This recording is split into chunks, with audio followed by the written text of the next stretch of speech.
ये कहानी है रामपुर गांव की, जहां सुबहें तो शांत होती थीं, लेकिन रातें कुछ और ही कहती थीं। गांव के लोग सीधे साधे थे, दिन भर खेतों में काम करते और सूरज ढलते ही घरों में बंद हो जाते थे।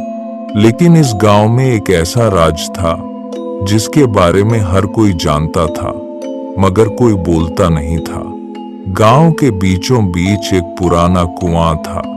कहते हैं वहां से रात में किसी के रोने की आवाज आती थी। कई लोगों ने वहां कुछ देखा भी था, लेकिन जिसने भी देखा वो फिर कभी पहले जैसा नहीं रहा। और फिर एक दिन गांव में एक नई दुल्हन आई जिसकी आंखों में कुछ अजीब सा था। लोग कहते थे उसकी नजरें सीधी नहीं मिलती थीं, जैसे वो कुछ छुपा रही हो। पहली ही रात गांव के कुत्ते जोर जोर से भौंकने लगे, जैसे किसी अनदेखी चीज को देख रहे हों। और आधी रात को किसी ने उसे उस पुराने कुएं की तरफ जाते देखा अकेले। लेकिन वो दुल्हन नहीं थी, वो कुछ और थी, कुछ बहुत ही खतरनाक। उस रात कुछ लोगों ने उसकी हंसी सुनी, लेकिन वो इंसान की हंसी नहीं थी। गांव के बुजुर्ग रामलाल ने कहा, ये कोई साधारण औरत नहीं, ये चुड़ैल है। कहते हैं शादी से पहले वो काला जादू करती थी किसी को अपने वश में करने के लिए। शादी के बाद उसका पति हर दिन कमजोर होता गया, जैसे कोई उसकी जान खींच रहा हो। एक रात किसी ने देखा, उसके पैर उल्टे थे और वो जमीन को छुए बिना चल रही थी। धीरे धीरे गांव में जानवर मरने लगे, जैसे कोई अदृश्य शक्ति सबको खत्म कर रही हो। तब गांव वालों ने एक तांत्रिक को बुलाया, जिसने आते ही कहा, यहाँ कोई बहुत शक्तिशाली आत्मा है। तांत्रिक ने जैसे ही पूजा शुरू की, हवा तेज हो गई और कुएं से चीखें आने लगीं। और तभी वो दुल्हन उसके पीछे आ खड़ी हुई। उसकी आंखें पूरी तरह लाल हो चुकी थीं। वो दुल्हन नहीं थी, वो एक खूंखार चुड़ैल थी जो अब अपने असली रूप में आ चुकी थी। उस रात तूफान ऐसा उठा जैसे गांव पर कोई अनहोनी आने वाली हो। तांत्रिक ने देखा, वो अकेली नहीं थी, उसके पीछे एक और परछाई खड़ी थी। वो एक डायन थी जो इस चुड़ैल को चला रही थी जैसे कोई कठपुतली। सालों पहले इसी गांव में एक औरत को जिंदा जला दिया गया था। उस पर डायन होने का इल्जाम लगा था। मरते वक्त उसने कसम खाई थी, वो लौटेगी और सबको खत्म कर देगी। और आज वही डायन इस दुल्हन के शरीर में वापस आ चुकी थी। गांव में अफरा तफरी मच गई। हर कोई अपनी जान बचाकर भागने लगा।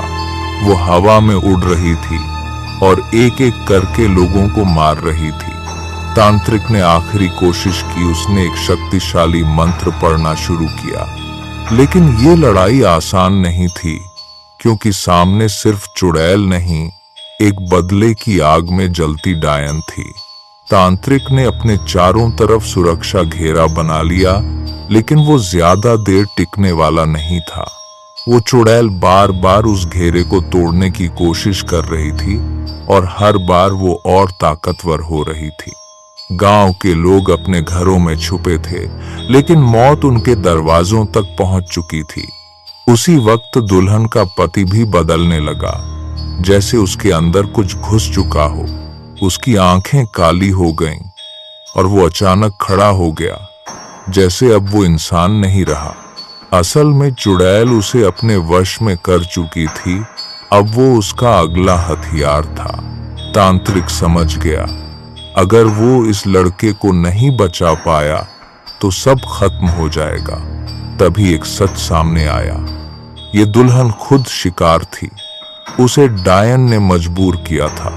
उसके अंदर इंसानियत अभी भी जिंदा थी, लेकिन डायन उसे पूरी तरह काबू में कर रही थी। तांत्रिक ने आखिरी और सबसे खतरनाक उपाय शुरू किया, जिसमें या तो वो बचेगा या सब खत्म हो जाएगा। आसमान लाल हो चुका था और तांत्रिक अपनी आखिरी साधना शुरू कर चुका था। उसने कोशिश की दुल्हन और डायन को अलग करने की, लेकिन ये इतना आसान नहीं था। उसी वक्त दुल्हन का पति हवा में उठ गया, जैसे कोई उसे खींच रहा हो। एक पल के लिए दुल्हन वापस आई, उसने मदद के लिए हाथ बढ़ाया, लेकिन तभी डायन ने उसे फिर से खींच लिया और उसकी चीख पूरे गांव में गूंज उठी। तांत्रिक ने अपनी सारी ताकत लगा दी और एक अंतिम मंत्र के साथ अग्नि छोड़ दी। एक जोरदार धमाका हुआ, जैसे पूरी धरती हिल गई हो। जब सब शांत हुआ तो ना चुड़ैल थी, ना तांत्रिक, बस खामोशी थी। अगली सुबह गांव वाले बाहर निकले। सब कुछ खत्म हो चुका था, लेकिन डर अभी भी जिंदा था, क्योंकि उस पुराने कुएं के अंदर आज भी कोई देख रहा है और अगली रात का इंतजार कर रहा है।